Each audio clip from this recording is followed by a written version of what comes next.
Krakoa.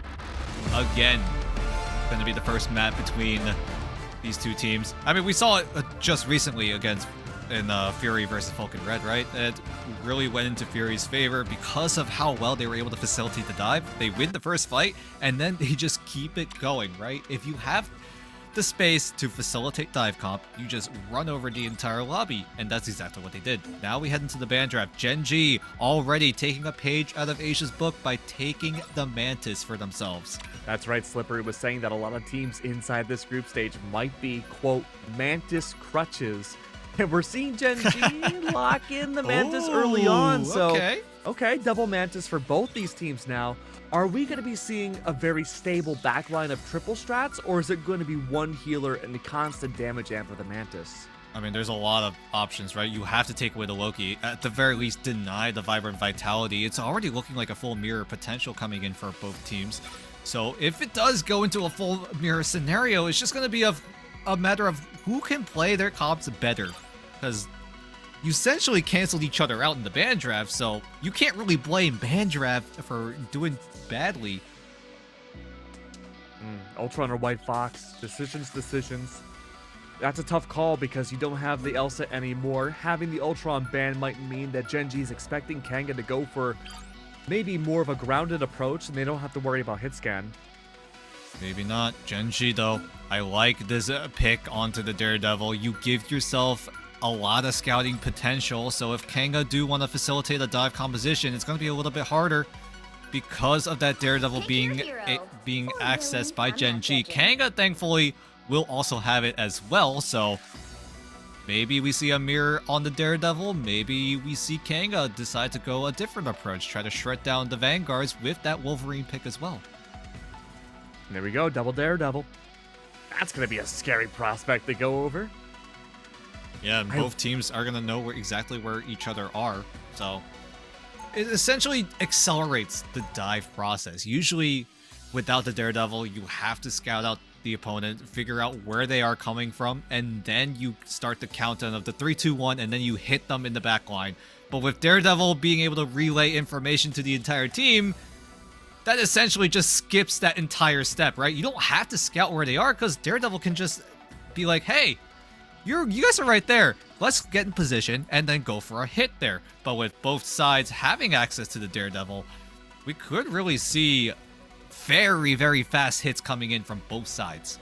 Yeah, I'm fully expecting this to be a very brawl-heavy comp. FMCL can go for the alternative routes. I'm sure Kanga will do the same once they get off the Widow. 2,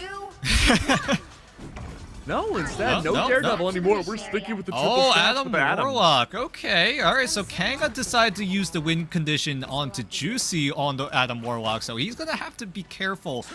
Because one, he's got to get up to the Karmic Revival to make sure that Kanga have something to rely on, and make sure that he stays alive, because Gen G are looking to be very, very aggressive for the dive. FMCL Daredevil, Zenstar Venom, Bobo Psylocke, and then Skittles can choose to jump in with the Symbiote Shenanigans. Duep also has options to dive. Salvation even too has options to dive.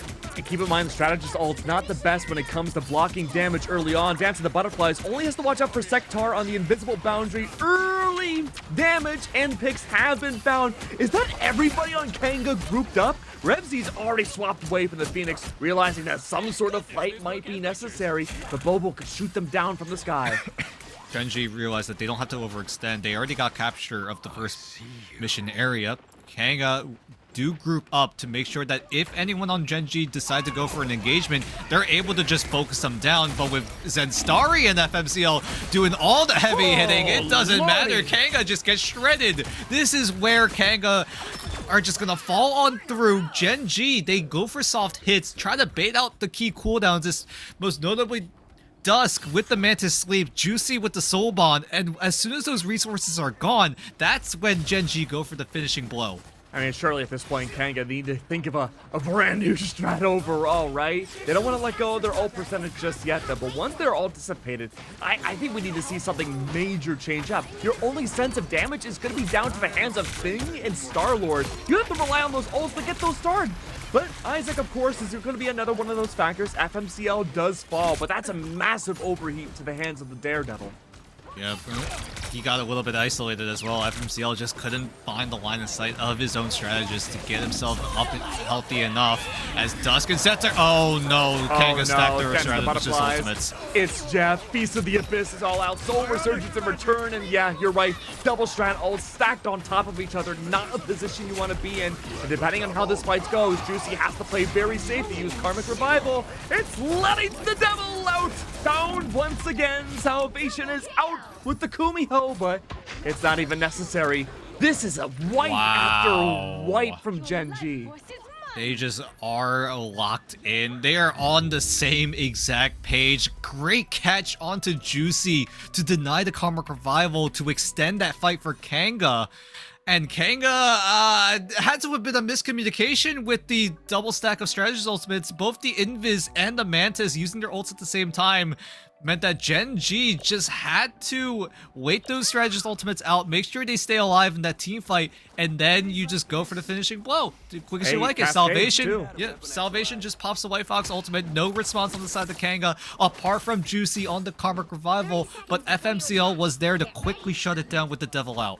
And now you can't even initiate with strategist ults going to this next point. You could with Clobbering Time and maybe Agamotto, but using that Soul Resurgence to give you that extra speed to get into the site before Gen G could have been a mountain of a difference for KNG. So now KNG, they have ultimates ready. Look at Gen G on the other hand. They don't have ultimates to work with, but Gen G surely. They know KNG have all these ultimates available and ready to go. This is a very tough first fight for Gen G going into this. It is, but it depends if KNG wants to use all their ults going forwards. FMCL, if they can find an alternative angle, and Bobo the same, they could terrorize the back line and there wouldn't be much recourse.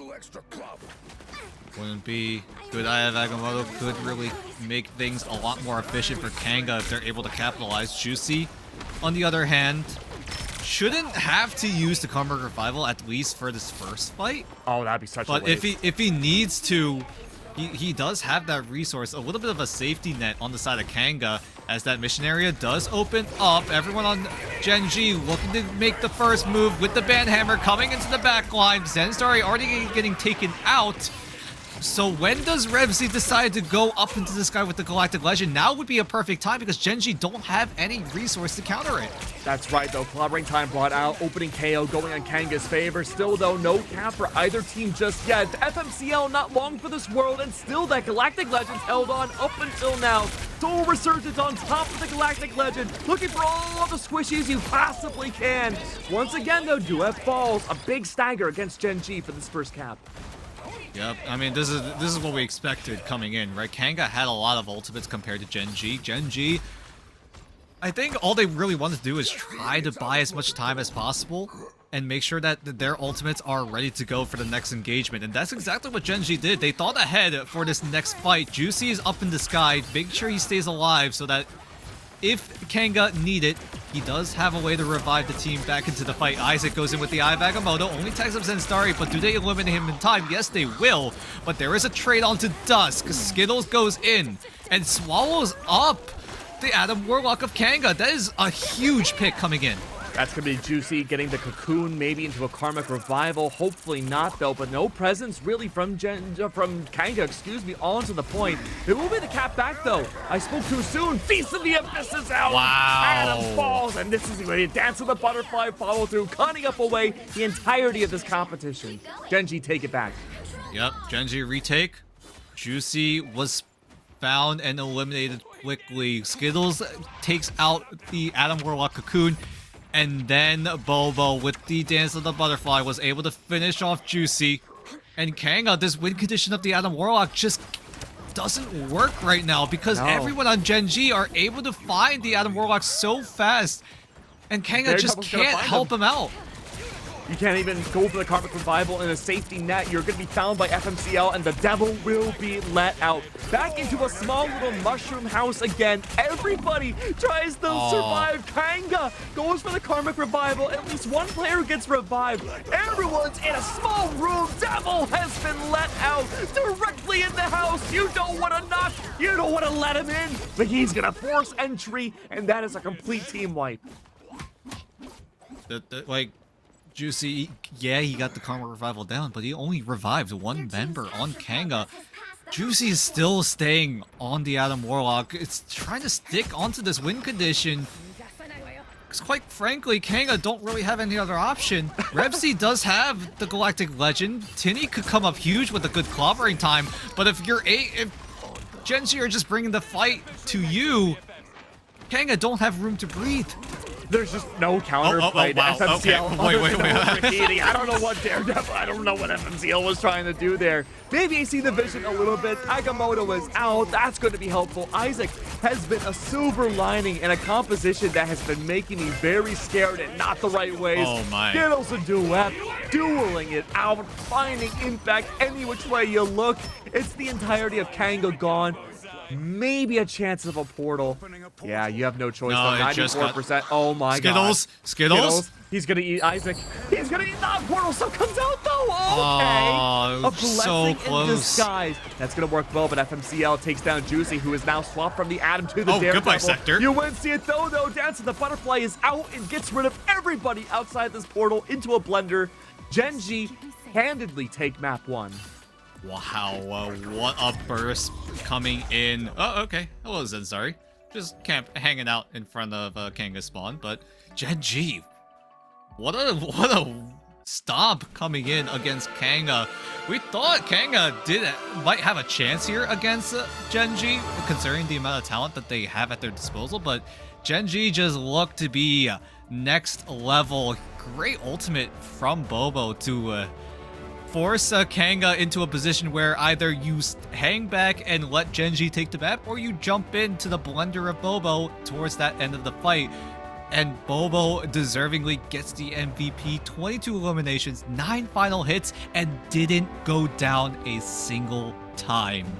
I mean, the lack of KOs against Bobo is a ridiculous stat line. 22-0 might be the best dividend we have seen so far in all of group stage. For Kanga, I mean, the through line that you've kept mentioning, Dan, is that they were just so inflexible with their team comp. Penny stuck on the thing from the very first fight. We saw Revsy and Juicy have some swaps, but Adam to Daredevil came out far, far too late to have effect. Yeah, I mean, Juicy staying onto the Adam Warlock after committing the Karmic Revival probably should have swapped out as soon as you used The Karmic Revival should have come out 20 minutes earlier. That too. I just felt like to be fair, Gen G were putting way too much pressure onto Juicy, because Juicy literally didn't have a safe moment to use the Karmic Revival, quite frankly. And that's just the power of Gen G. Like, the awareness, the macro plays coming in to make sure that this Adam Warlock doesn't get the value that Kanga want. It just shows how strong Gen G are as a team as a whole.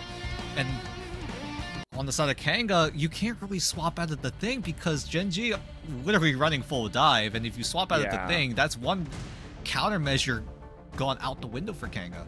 You say countermeasure, and I think in a vacuum you're right, but the fact that Bobo and FMCL were never, ever contested. I mean, Bobo going 22-0 is a perfect example of that. Yeah. But every single time we saw FMCL get KO'd, it was always because he overheated and lost a 1v1 to either Isaac or Tinny, which can be good for those Vanguards, but the fact of the matter is that these Vanguards failed to protect the backline for Kanga. Yeah, I mean, there's a lot of different dives coming in from Gen G, a lot of threats to the backline of Kanga. There's only so much that the Vanguards could really do to try to stall out, or at least take some of the hits, but Gen G, though, looking stronger than ever coming into this series against Kanga. Can Kanga find a way to respond in map number 2? We'll find out after this break.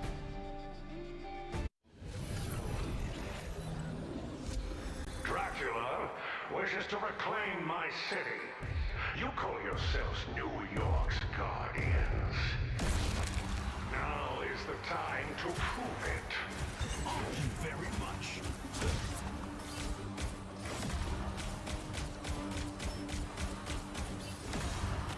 Slice and dice. Ancestral sword. Strike!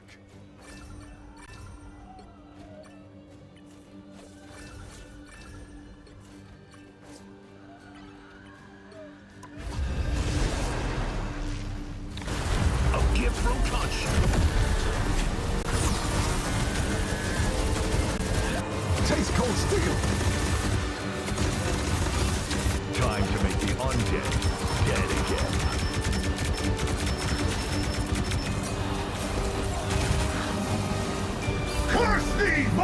creature!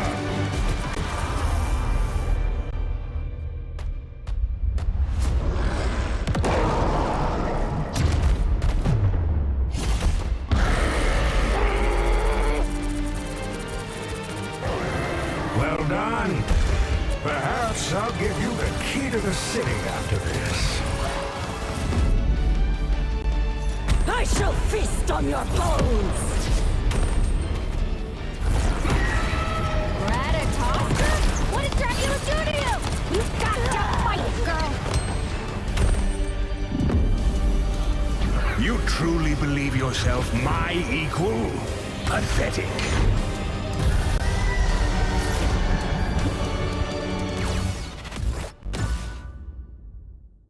You have my thanks, but your vigilante antics have violated the law. You're under arrest.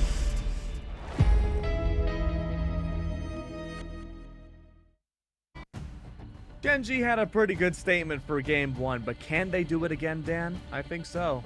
I think so. I mean, this is a world-class team coming into Oceania. They get picked up by one of the biggest orgs in Asia, and now they're looking to show that they are the partner team to beat here in Oceania. Now, Genji, what do they decide to go for? Kanga now have the map choice here, so right now Kanga seem to aim towards the Museum of Contemplation.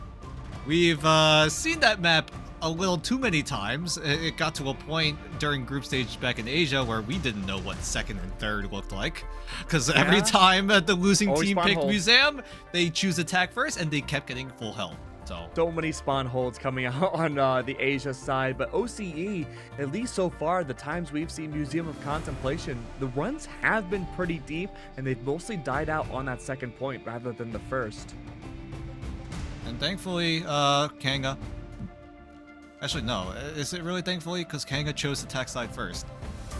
We've seen this. We've seen this movie a little too many times. I don't want to give any shade to Kanga. This is a great team in its own right, but Genji just are essentially in a different plane of existence, right? This team has been through so much ever since back in stage 1 of 2025 when they were under the Ground Zero Gaming banner and then getting dropped by Ground Zero, forming Chopper Mag, then bringing in Bobo and the Salvation from Nova Esports over in China. And these two sides of the China side and then the OCE team that got dropped by one of the big orgs in Oceania now joining together in Chopper Mag and then getting that crazy run in the grand finals in Atlanta, now getting picked up by Genji. There's a lot of story behind Genji as a whole. This is one of those teams that you just have to root for. This is a great story that has been unfolding for this team. Well, I'm a big fan of stories, Dan, and here we are going in the map 2. We get to see, starting on the attacking side, Kanga. Can they survive their attacking side of Museum of Contemplation? I think it was you who brought up for Asia that most teams that start off on the attack end up losing these matchups, specifically in spawn holds.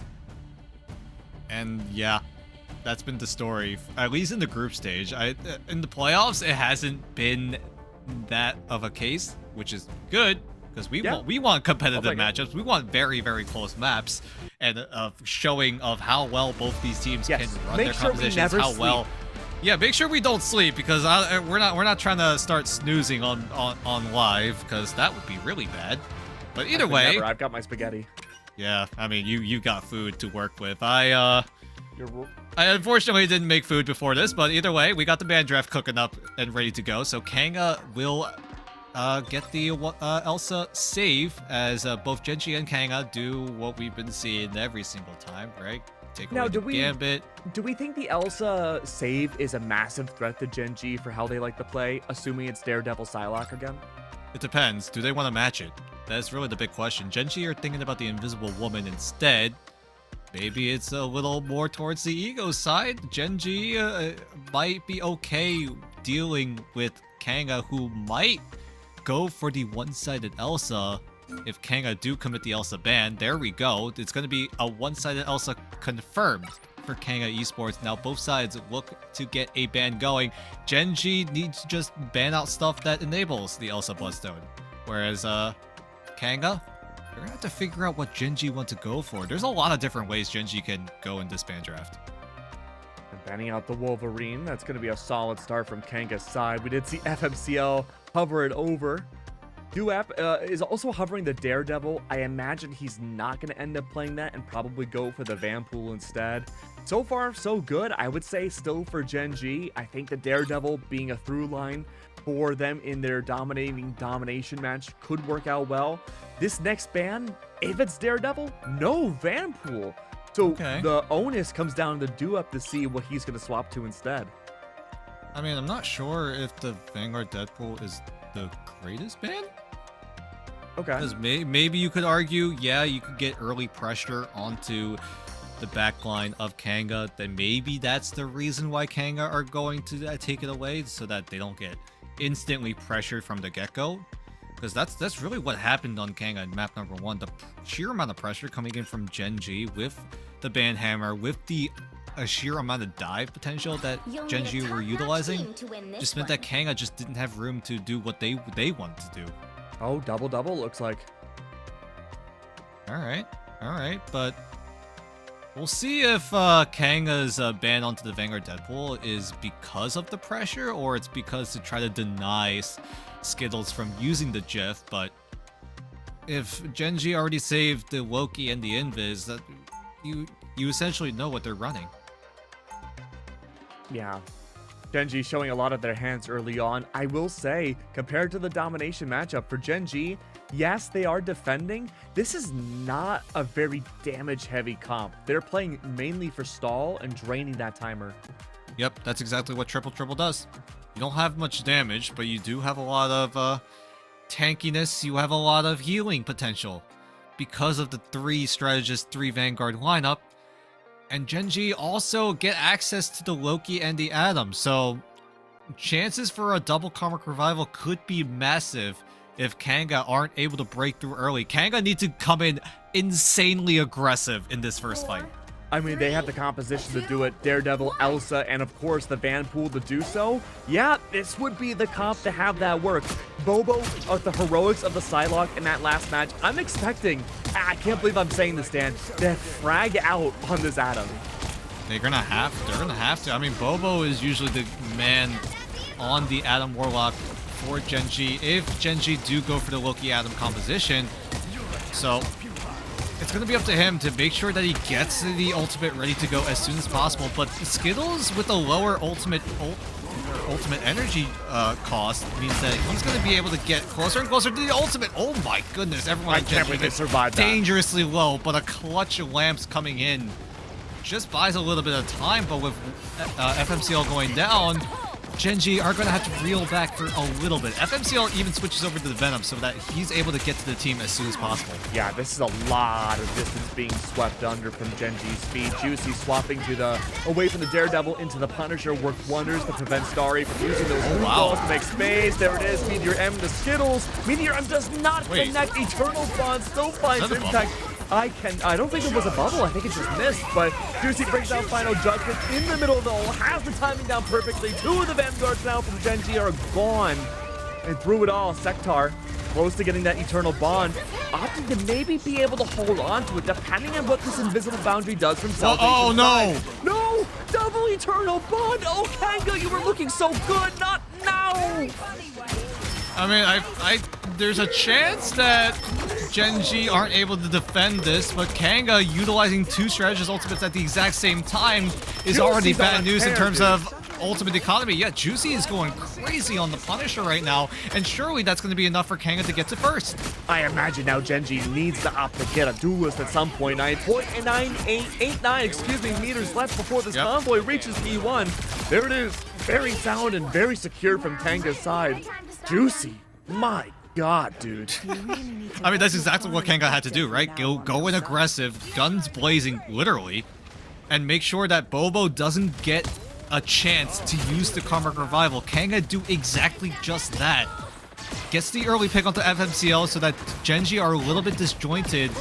And then Kanga, I mean, they use the double stack strategist ultimates again, but this time it wasn't punished, so they're able to get the first checkpoint. And now Gen G, they're gonna have to go to a more traditional kind of a team composition, putting Bobo onto the Phoenix so that he's able to provide some damage for Gen G, as Zenstarry does threaten the Strangling Prison, and he has been very, very good at it, in fact. Yeah, I mean, the double-double could have worked well for most teams, but just unnecessarily putting Bobo on a leash like that certainly did not work for Gen G's defense. Having now the damage amp onto the Phoenix is working wonders. Put everyone inside of a box. Duop does not care if you have final judgment. You did not judge him, and he's your executioner. Everybody else tries to survive the box of death, but guess what? They don't survive. Kitty falls and Juicy's now onto the respawn. Revsy does have Apex Predator available. You might have to panic ult here with how much distance Gen G made. I mean, Kanga do have 3 minutes to work with, so they could try to get as much neutral area as possible. That is a great Strangling Prison to buy a little bit of time. That's a lot of key cooldowns used by Kanga. Okay, looks like a potential Eternal Bond, I believe, from Dusk's side. There it is, leading that leadway in. Meteor Emmett. Wow! Slaying the skull of Dusk. Revenge is out. The mechanics, yeah, the mechanics of Kanga, or not Kanga, Gen G, just shining on through. Great Meteor coming in from Duop to shut down the Eternal Bond as soon as possible. FMCL even committing the Soul Resurgence to provide some space for Gen G to work with. Kanga now with the Eternal Bond from Dusk running out. Kanga needs to, at the very least, hold back and wait for their ultimates to come back up. 2 minutes left on timer. Kanga have time to charge it up, but with Gen G getting closer and closer to their ultimates, means that Gen G really could make that aggressive move. And Song Inferno out. Salvation's been holding on to this invisible boundary to counter Juicy's final judgment, which will assuredly come out momentarily. There it is. Meteor M. Wow! Sunday! That's Bobo and FMCL gone. That's the entire tip of your spear for Kanga. That should be a confirm for P2. Might be. Gen G just have to walk on through. Salvation does have the invisible boundary, but if he's able to make it onto the site in time, surely, yep, everyone on Gen G now regrouped and ready to go. So Skittles also going to get a chance to use the God of Mischief. No Meteor M is going to threaten Skittles from getting shut down here, as everyone on Gen G are just going to bunker down into the small room for now. Salvation now committing the invisible boundary because of the Banhammer being used onto himself. So Gen G have a little bit of leverage, and with Bobo clicking away, that's gonna signal a domino effect of KOs for Gen G. Duep, no Van Pool available, no problem. Shields are out, and he is still fragging like a monster. It's Bobo for the revenge, though. That's Timmy gone. Duep can still do whatever he wants. Do as he pleases. Clutch meteors, clutch frags, you name it. He can do it all. And Revsy on Kanga has to come up huge with his Gartrox ready to come out. Dusk is also close to the God of Mischief, so he's able to get the Cloaky copy. Whereas Gen G, though, they do have Duep on the meteor, so that Eternal Bond surely will get shut down if Duep is able to.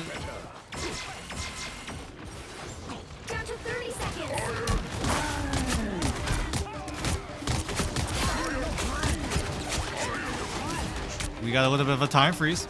Oh, but we're back. There we go. Bobo's there. Somewhat back. Okay, there we go. We are back into the fray. 15 up now. We need to see how this plays out. A lot of ult for Gen G available, waiting for overtime. Revsy's been holding on to this Apex Predator for 1,000 years for this moment. But Dusk starts it off. Eternal Bond out. Portal underway from Tinny. That's going to be the part 2 of the plan. Make sure everyone...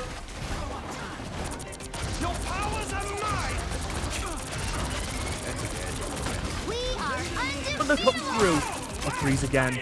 No, not now. We need to see how this plays out. Skittles brings the revenge, and there's so many ults all at once. Oh, big. Duet takes down Sakar. That's the second Eternal Bond. That bus is not moving, Dan. Apex is sending everyone away. The Gartrox is finding impact. The people are still directly on time for the bus. Dude. Next, Bobo looks like they might be out for the count, but no, they've been healed during the freeze. Zenstarry's back into the fray, and Gen G go for the hold. The current score is 0. Gen G counter it perfectly. Duep again coming up huge with the Meteor M, shutting down Sector, who is trying to lay down a path for Kanga to work with. But that Carpet of Healing is going to get shut down immediately because of that Meteor one-shotting the Cloak and Dagger. And with Kanga losing out on that resource means that Gen G were just able to hold and hold for as long as they can, and then got that FMCL Soul Resurgence down, and that essentially was the nail in the coffin for Kanga's push. I mean, it was so scary at first for Gen G. They were getting somewhat rolled over on that first point with the double-double, but Bobo being elevated on that Phoenix with the help of FMCL's Mantis. Now you have Bobo on the Punisher too. We don't see an appearance of Kanga bringing the group. He's been banned out. I think that was a big reason why we... Okay, Juicy was a big reason why we saw Punisher find so much impact early on. Yeah. But people wouldn't have to worry about Groot or the hard counter on this swap.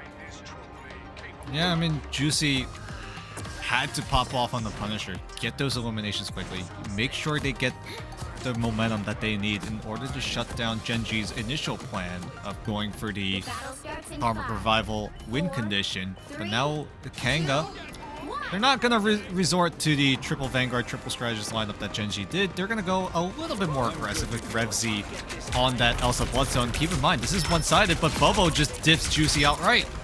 Yeah, I like this change. Having a duelist there with Revzy is going to be huge to see. Don't need the triple strategist, but instead Bobo and company, they have to watch out for everyone on the back line. You have so much HP. Isaac goes for the displacement. Bobo cannot find any attacks early on, and although it doesn't land into a KO, may have still done its job just a little bit. The Gen G are finding so much impact, shoveling Kanga away entirely off of P1. I mean, if you don't want to deal with ultimates, this is exactly how you do it. Play very aggressive, get the early picks, and we go from there. No strategist ultimates to shut down Gen G's momentum, at least for now. And if Gen G are able to keep on going, Kanga are going to slowly run out of room, run out of options to defend them from this first checkpoint. Dust, thankfully, is able to get the copy down, and that will let Kanga move on forward. I love the CCTV camera we have here. What about the security guard thinks about the museum being under attack like this? Double cloak coming out, though, from Dusk's side. Back to the Loki we go. Skittles does have the option to go for the CYA. Salvation loves to hold on for the counter invisible boundary. Not necessary to use either yet. I spoke too soon. That's invisible boundary out. As soon as Sektar does the same, Kitty brings out Meteor M just in case, and that doesn't work out. And it's just a litany of ultimates, one after another, clearing space for this bus to get the P2. And I think Gen G will, quick as you like it, get to that first checkpoint. Juicy's channeling the portal, but it's not going to be in time. So great push coming in from Gen G, and keep in mind, first of all, Kanga still commit the portal. No, that's going to be Gen G actually. Either way, is it Gen G? No, No, that's Kanga. no, that was Kanga after all. Yep. Oh. But anyway, Gen G though, they complete the push. But something worth mentioning, they still have another win condition at their belt. Kanga don't have many options right now. Dusk still has to navigate 40% to his God of Mischief. Gen G, on the other hand, they have Skittles having the CYA and could use it with Bobo, who can use the Final Judgment as well. So Gen G do have a chance to just rip apart Kanga. Look, my eyes are on Juicy and Isaac here. They have to take these off angles and try to terrorize the back line. FMCL and Bobo, they're going to find everything they can to remove the front line on the opposite end, and let me tell you, they do. That's Bobo and FMCL. Double ults, double damage, double destruction. Bobo for the double KO. And Zensari does the same. That's Kanga gone, and there's no portal, Dan.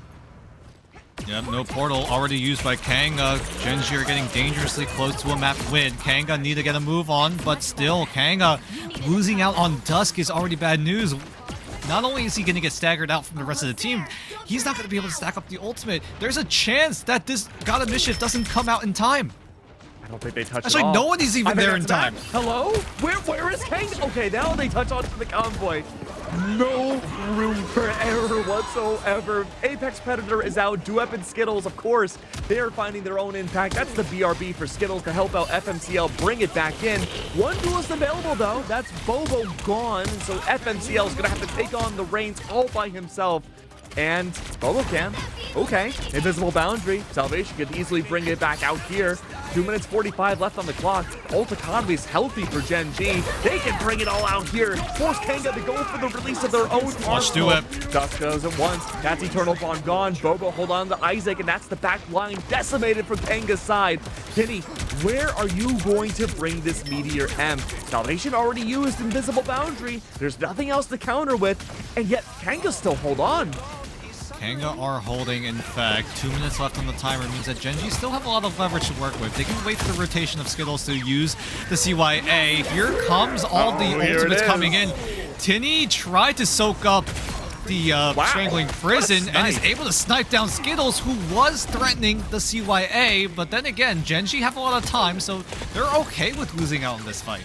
Yeah, back away, reset, calm, cool, and collected. FMCL close to the end song Inferno. Every single one that he's unleashed so far has had at least a double KO. Bobo's not too far behind. Final Judgment. You could save both those ult at once. CYA too, love to go in tandem with Punisher. Yeah, but with Skittles putting out the CYA, FMCL is going to try to utilize that 40% damage boost. We'll take out Juicy, Salvation, and the rest of Gen G just rip on through. It was about time Gen G get the push down. This was the win condition, and they play it to perfection every single time. Gen G, in a flawless manner, take a 2-0 win over KNG. Wonderful work from Gen G. Again, the top dogs, it seems so far for OCE, have shown why they are here to play. Wonderful work from the team, and I gotta say, first appearance, at least for us to watch KNG live on stream, like what we had seen. They had their appearances yesterday, but for you and I like how they play their style. It's just unlucky they had to go up against Gen G today. Yep, unlucky. I mean, Gen G are just next level when you compare it to all the talent in OCE. Keep in mind, the last time we saw Gen G in any sort of Ignite stage action, that was back in stage 2 of OCE, back when they were still Chopper Mag. They completed a flawless run. Yeah. If that doesn't tell you how strong this team is, if all 6 members are ready, like what can you do? No one on OCE were able to take a map off of them last year. And now coming in, they're looking to do the exact same. Now, Gen G, 4-0 in terms of map score now. Yeah, they're looking dominant so far. I mean, really, the through line for us has been Gen G and Chiefs being the dominant forces when it comes to the OC line. And if it's anything like we've covered with Asia over the last month, they've had dominant teams, they've had some not so dominant teams, but there has been room for plenty of upsets.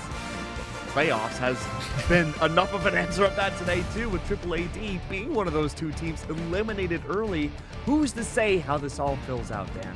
First of all, let's go EXO. I never doubted you for a second. Yeah, and 2, Twitter made me look like a fool for a little bit, but no. EXO just needed a little bit of time. Yeah, so, huge win. Okay. All right, enough of XOXO glazing. We're gonna go back to the present. We're gonna go back to what we just saw. Gen G, 2-0, KNG. Gen G, world-class talent. They just looked to just be on a whole different level. I literally just said that, but it really is true, right? Gen G just... Like, what can you do to stop Gen G at this point? Yeah, it seemed like all the bases that KNG wanted to cover were destroyed back in the ban phase. A lot of potential for maybe backline disruption, that was gone. Maybe frontline decimation. We'd seen the double-double from Gen G. That looked honestly like the weakest aspect of their whole arsenal the entirety of this series, and that was quickly rectified by putting FMCL and Bobo back on aggressive roles. Yeah, I mean, Gen G play aggressive. KNG did the same as well, at least in the early stages of Museum of Contemplation, realizing that Gen G were playing towards the win condition of the Adam Warlock Resurrection, and KNG were able to quickly identify that. They were able to get to the first checkpoint, but then once Gen G decided to run a more traditional composition, that's where KNG started to fall through a little bit, and also a little bit of that communication as well on the side of KNG. There were multiple times where they double stacked their strategist ultimates, and You can't be doing that in the Big 26. Yeah, I mean, on the flip side too, Gen G, they would double up their ultimates, but in the best way possible. DYA into Final Judgment, that looked good. And Song Inferno would be milliseconds behind, and that would alone, all 3 of those ults would wipe out the entirety of KNG.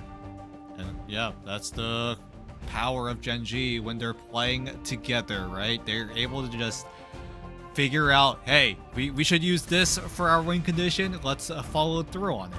And they do it flawlessly as well. Shout out to Zedstari as well, staying on the group, making sure that he gets really, really good isolation picks with the group walls, but also some really well-placed strangling prisons. I know most of them didn't result in key eliminations, but still it was enough to draw out the key cooldowns of KNG and make sure to allow Gen G that if they want to go for the next engagement, KNG won't have that resource to counter it. Hey, speaking of Gen G, our interview is set up and ready to go. Let's see who we have on the line and pick their brains. Hey, hello. Oh, hey, it's Mr. Skittles. Hello, friend. Welcome first of all, how you feeling after that big win against Fury? Or Fury, not Fury, KNG. Good. I'm getting messed up. Yeah, no, it was good. It was a good match. We're expecting to be a good match, but I think we're well prepared, so took care of business. Talk to us about that preparation, because we haven't seen Copper Mag, Gen G, whatever you want to go by right now. Your team composition is something that was a bit of a mystery to us up until coming into this group stage again. What was the preparation time like coming into this next stage? We do scrim a lot. We scrim like 4 hours a day against try and scrim NA as much as we can. But yeah, we play a lot against the Asia teams and a couple of the Chinese teams.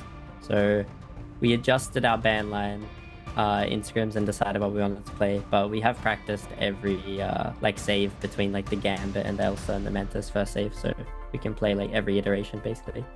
Yeah, I was about to ask, right? In map 2, you let KNG get away with the one-sided Elsa pick. Were you guys? I assume you guys were just ready for it. I know you guys tried to run the Adam Warlock at the first, the Loki Adam composition. Tell me a little bit about that. Do you still think that's a strong composition, or was it just the fact that KNG were just playing a little too fast to your liking? No, that was us playing bad. FMCL fed first fight, and then I copied Cloak when I shouldn't copy. But yeah, that squad holder is really strong still. You just need to chill and wait for your copy, and then your Loki just needs to copy Adam. But I entered and copied Cloak, so yeah, we lost first fight. Yeah, that's but generally, we always full hold on that map with that comp. Every time we get that comp, we always full hold. So we just trolled. Well, I'm sure we'll see it next time. So again, not a biased caster moment, I promise. We've seen some very strong teams in OCE and Asia so far. We are coming in with the expectation that Gen G is probably going to be towards the top. I mean, right now, there have been some upsets, so who knows? Which team would you say you fear the most in the entirety of OCE? OCE-wise, probably Chiefs is probably the second best, I would say. They're pretty good. They've improved a lot in the past month. And then Asia, I would probably say Reject or Pirates. Reject is probably our closest scrim partner, so yeah, I believe in them. Even though they did pretty weak in groups, I think they'll still win preseason for Asia. Very nice. And one more thing, right? I mean, you guys are the only partner team in OCE. You guys got something in the game. Maybe if you want to put it out there, maybe do a little bit of marketing out there. If you want to just show the world what you guys got cooking up. Yeah, so the Gen G bundle does do more damage on tank pool. So if you want to win your rank games, you should buy the Gen G bundle. And Gen Rank is the best icon. So yeah, rep the Gen G bundle, please. Thank you, guys. Can't disagree with that. Thank you so much, Skittles. Really appreciate having you on here. And like we say, as always, I'm sure this won't be the last time we interview you either, man. Gen G's looking so strong right now, and we can't wait to see how y'all play through the group stage. Thank you so much, guys. Have a good night. Thank you so much, Skittles.